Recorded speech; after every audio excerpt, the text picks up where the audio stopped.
Hello, everyone.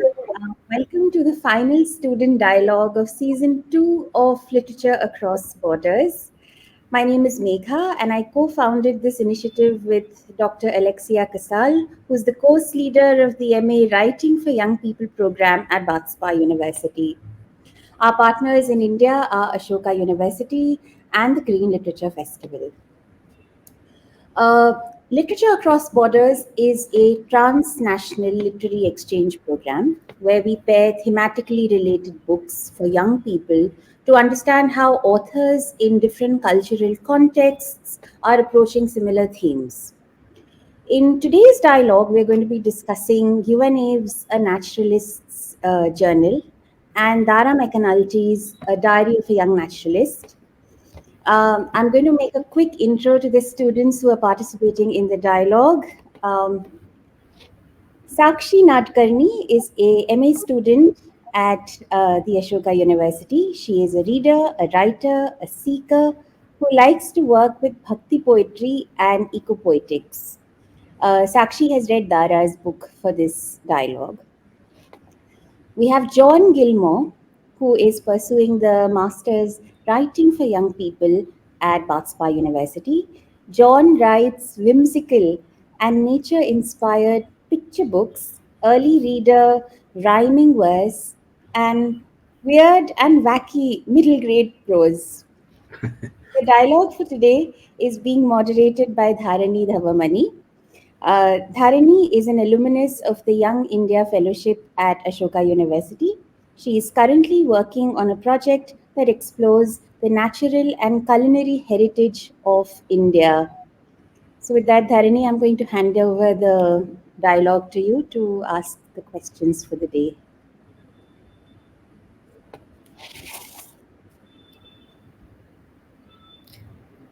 Thank you, Megha. Thank you so much for the introductions.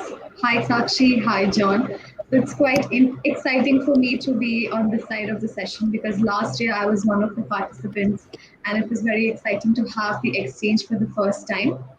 So it's really, I'm looking forward to this. And compared to the previous edition, this edition also adds a new layer because these are non-fiction books. The books that we had read last time were fictions, and it was set in a place where the geography of the area and also the fiction sort of like came together and wove like a very nice story. But this time it's non-fiction book where people have used their own personal experiences, be it in terms of the difficulties or their relationship with nature, how very observant they are. So that is something that's added like a much fresh perspective, and it'll be even more interesting to listen to both of your ideas and takeaways from reading the sections of the books and how you related it with your own personal experiences, even if you're coming from a specific geographical region and the book stems from elsewhere. So I think this exchange is going to be quite fruitful that way. So I think we can get started with the first preliminary question. This is something that I think is like the most obvious question, but it's also a very important one. So, according to the both of you, what was the most noticeable or a clear way in which the book that you read was similar or different from the nature books that are written in your country? So, I think we can start with John. Yeah, well, I loved the philosophical reflections and humor that came through in Yuvan's style, the anecdotal nature of his essay writing, and his storytelling skills, combined with his knowledge and experience, made for a really rich reading experience. I think that potentially sets him apart from the mainstream naturalist literature we have here. And both Yuvan and Dara have very young voices. I think Dara was 14 or 15 when he wrote 14, his. yeah, Yuvan was early 20s, maybe. Would that be correct? around 20, yes. Um, I think that level of childhood enthusiasm is generally more restrained and metered by adult naturalist writers. So, yeah, I just like the excitement and joy in the writing. Actually, I think Dara states that he has no joy filter. So there's an exuberance and vibrancy in the writing. Similarly with Yuvan as well. they really capture the excitement of experiencing nature firsthand as a young person. And yeah, I think I need to mention too that Dara spent his childhood in my own native County Fermanagh, which you can probably tell from my accent. So it was really cool to see places and wildlife that I'm familiar with on the page, as there's a scarcity of Northern Irish naturalists in general, and again, especially young voices. Um, so yeah, I think I recognised a lot of the Irish lilt and lyricism in Dara's conversational prose, and I also loved the Irish mythological elements and the elements of philosophy that Yuvan brought to his style as well were really cool. Wonderful. I think that's a very cute comparison of both of the authors and their understanding of the space. So in a way, I think we get to experience these things through their eyes and also for our own selves, right? Specifically when you're talking about Dara, because you must have seen a lot of these things yourselves, but not articulated it in the way in which he has. So that's quite interesting. So then, Sakshi, because you've read Dara's book, but you may not have actually seen the flora and fauna in the way in which probably John has, because he's read both of the books. So, what would your take on this be? Honestly, I have to confess that I haven't read much young adult memoir style eco-critical writing from India. So I don't know how well I'll be able to answer this question. But I have read adult eco-critical memoirs specifically. I have two here. This is a collection of essays by Shimona Roy, which is called How I Became a Tree. And there's this memoir of Ruskin Bonds, which is called The Beauty of All My Days. And I think across all of these three texts, there was a similarity of tone that I picked up on, which somehow combines the urgency of the climate crisis with the reflectivity and slowness of the subjective experience that you have with and of nature. And Shimona's book often draws on cultural artifacts. For instance, the work of, you might have heard of Rabindranath Tagore, who is the only literature Nobel laureate that India has produced, and also Jagdish Chandra Bose, and so a lot of other culturally important people. And she talks a lot about how they have drawn from nature, but Bond's writing, like Dara's, is far more simple and immediate, and it focuses, I think, more on the momentary and the more fleeting joys afforded by a life spent with nature. And I think across all three books there was a similarity of themes as well: the healing power of nature, the the connections between solitude and nature, and so on. And I also feel like all of these books had a specific effect on me. Like they created a similar mood for me, a mood of peace and quiet and repose and introspection. So yeah.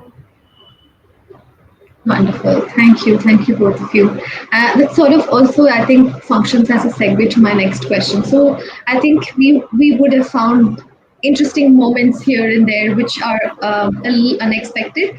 So then, what, according to the both of you, were the most fascinating creatures, or we can even keep it to one. So what's the most fascinating creature that you came across while you read the book, which otherwise is overlooked?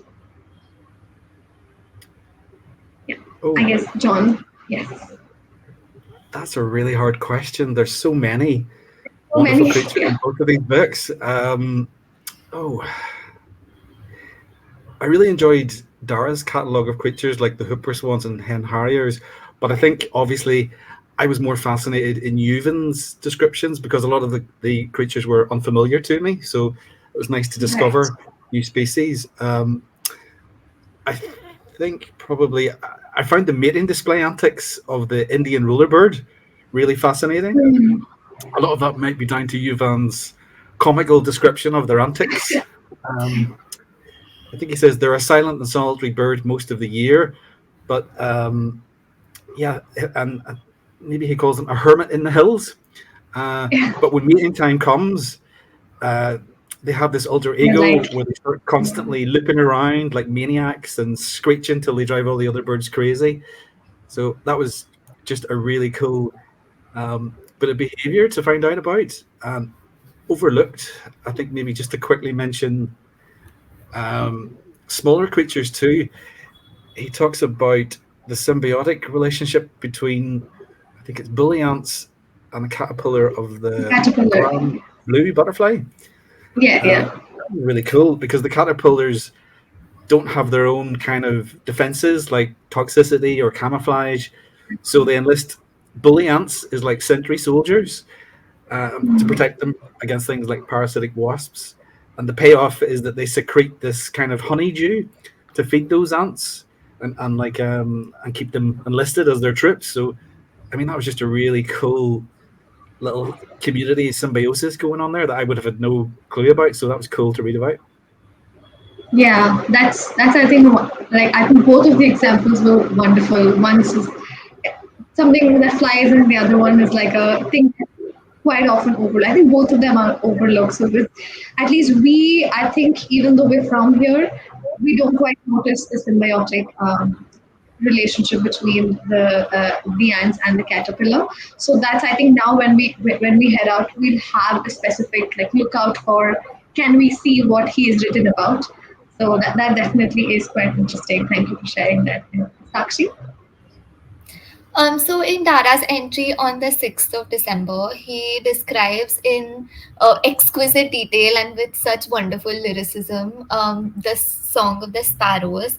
And not only did this diary entry make me smile a very wide and toothy smile, but it also made the otherwise very distant landscape of the book feel closer to home for me, because sparrows in Bombay are very banal, very mundane birds. They're not exotic or colorful or particularly melodious birds, and they are, if you like, the archetype of the bird. So they're very easy to reduce to a category.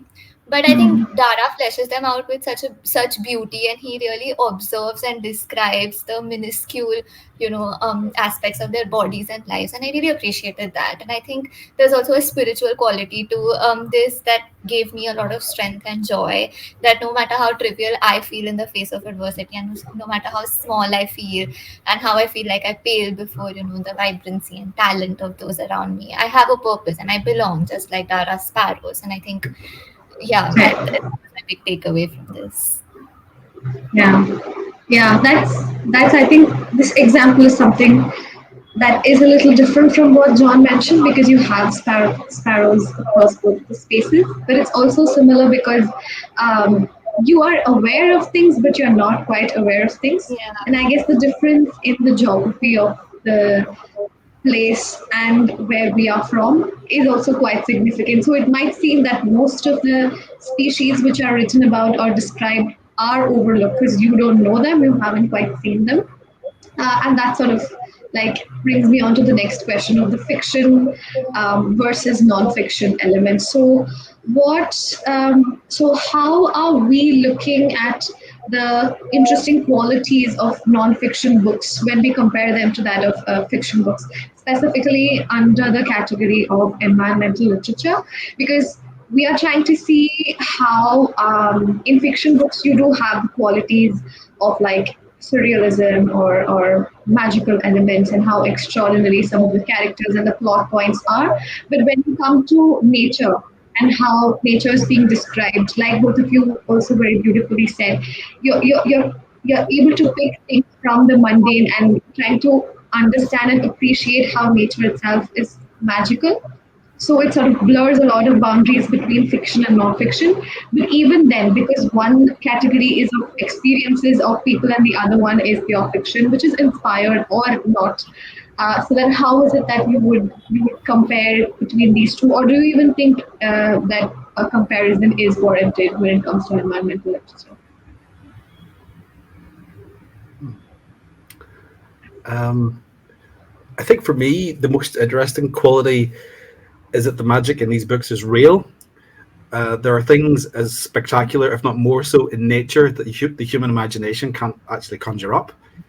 And the unbridled joy when the authors see something wondrous and lyrical, the lyrical descriptions of them are just amazing. And it's real. That's the crucial part of that too. Like some of the descriptions and imagery of the animals that Yuvan creates are so fantastic. Like the oleander hawk moth is just like such a bizarre and wonderful creature. the vast rainbows of butterfly migrations that he describes are just dazzling. It's like fiction, and it's like crazy imagination, but it's real. So I think that's brilliant. Um, I guess in non-fiction, the message of conservation and the need for action in the face of a global environmental and existential crisis comes across really well because it's in a real world setting. So simply by recording and illuminating what's actually happening to the natural world right now, these books show the need for action without a lot of didactic discourse to young readers, which you sometimes get in fiction. Um, I guess it's very much show not tell in that respect. So they're showing the harsh realities recorded and recounted. They're not just stories about the reality. Although undoubtedly there's environmental power in green fiction as well, but I just think um, the reality-based account is just so powerful because it's a truth, and it's a truth that can't be ignored. Yeah, definitely. I think that's brilliantly put because you're experiencing what they're writing in a lot of sense. So it's like it functions as a mirror, and you don't necessarily have to read in between the lines. It's staring right at your face. So I think that's a very helpful way to distinguish these book genres, and also emphasizes on why we have to discuss or talk about it. Uh, Thanks again. Yeah, Sakshi.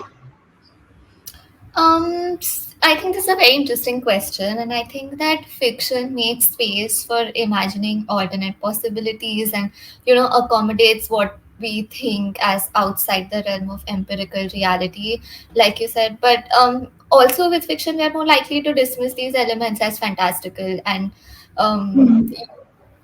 but with nonfiction, we are forced, especially environmental nonfiction, we are forced to confront that non-human elements and non-anthropocentric elements are perhaps beyond the realm of our understanding of reality. And we are apt to read more nonfiction with, I think, a slight more seriousness because we give it the weight of human experience. And um, I think that's why environmental writing in specific, like you said, it breaches the boundaries between fiction and nonfiction because it allows for a far more literary or lyrical expression of things than, say, self-help or academia or other genres of nonfiction do. And at the same time, it also makes space for themes and events that belong to the realm of fiction. So all the while, I think also that it lends a sort of earnestness of form that elevates the urgency of its political project. So I think, yeah, that's my answer. Right. Yeah. Wonderful. And Sakshi, so you also in one of the previous points that we were discussing, you sort of compared between say Shimona's book and also Dara's book, and you tried to see how they're like similar or different. Because we're familiar, or you're familiar with a lot of the Indian names and descriptions, because you might have seen the pictures or seen the creatures in real life.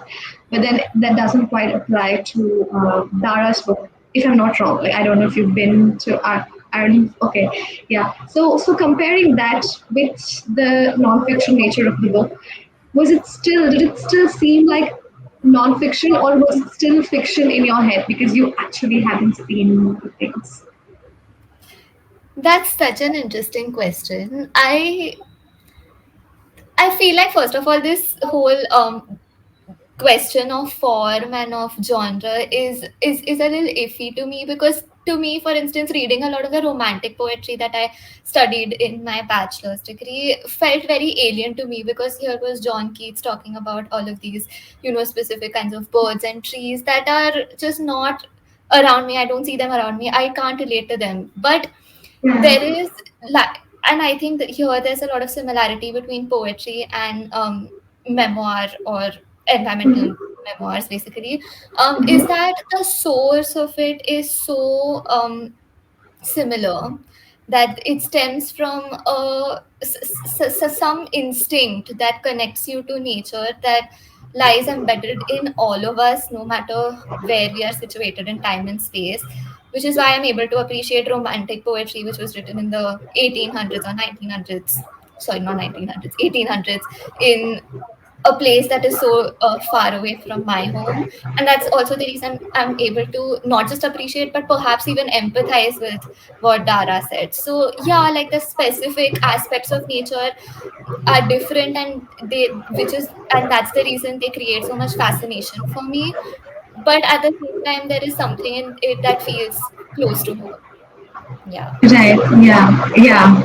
That makes a lot of sense because I think the bit that you said about not quite being able to relate to, say, Keats' poem or Wordsworth's poem because they're away from what we are used to is something that I think most of the Indian students have faced. But then, in a lot of sense, when you visit those places, then I think it sort of clicks. Like you're like, oh, now I know Yeah. why Keats wrote, why he wrote what he wrote. And then, in that sense, John, because you've read both the books, Dara's and Yuvan's, and you're also familiar with Dara's like meat in terms of the flora, fauna, or even the geographical space itself. So, how do you view this bifurcation of like the categories? Um, I think there's just an interconnectedness, really. There's like the universal truth of experience in nature, and whether it's something you've done yourself or through the eyes of someone else, it's kind of like you recognize the experience, the awe, and like the curiosity and the discovery. So, like when I was reading a lot of Yuvan's writing, I wasn't aware of the creatures, but I really related to how he described them and how he felt about them. So I guess there's a truth in the experience that you can still empathize with even if you haven't seen the creature, and it's nice to Yeah. know that they do exist and I can go and see them as well. Um, so yeah, I just think that there's like um, that innate experience of nature that will be kind of universal wherever you are and whatever you're watching. Yeah, I think both of you sort of put it out in very in nice, perfect way because we are trying to see how books which are describing things that are hyper local are sort of universal because of the emotions that it evokes through that. So that was quite wonderful, and I think we're all here sitting discussing about these books and reading these books and are relating to it at a very emotional level also because we're passionate about the environmental crisis or environmental literature and things associated with it. So these books are subtle, but they clearly articulate how real the situation is in the face of climate change. So, how do they contribute to your already existing understanding of the Anthropocene, be it with respect to the beauty and strength or adaptability of the nature, or its fragility and vulnerability, and how interconnected it is to the human world? Obviously, this is a naturalist journal by M. Yuvan, and I am going to read from um, another sketch of a ruler, an essay on the Indian ruler. But by end of March, as the summer heat sets, this bird is affected by the moods of romance. It renounces its silence and bursts into song with its bad voice. The male starts its courting display early in the day, flying to a high point and then looping hysterical mid-air hyperbolas. A feat quite entertaining if they weren't accompanied by prolonged, deep-throated screeches with accents and crescendos, like as if the devil himself was after it. This is the alter ego of the bird. The female scrutinizes from a distance, I should assume. But which lady would be attracted to such maniacal demonstrations? Like an ill omen, and would want a man showing all the extreme symptoms of non compos mentis. I have come across miners, crows, and other fellow birds sit by with a look of great revulsion, listening to the displaying ruler. After a point, when their thresholds of tolerance have spilled over, they fly up and chase the ruler out of earshot. You will especially feel grateful towards them for this action in case a ruler was going on right outside your room, even before you were out of bed. And may the gods forbid the scenario of when two male rulers are displaying within each other's earshot. Each will scream louder and louder with each loop and will go on tirelessly attempting to outcompete each other. These are a few little quotes um, in relation to nettle moth caterpillars. This is how Yuvan describes them. They are fatter than they are long, and have the merest vestiges of legs, or rather mild bumps beneath them, making each one look like a cross between a slug and a marshmallow. And then another description of the teak defoliator caterpillar. If subjected to any more trouble, the critter frantically crawls to the leaf's edge and jumps off and commits suicide. Not really. It hides itself in the leaf litter for a while and climbs back up again.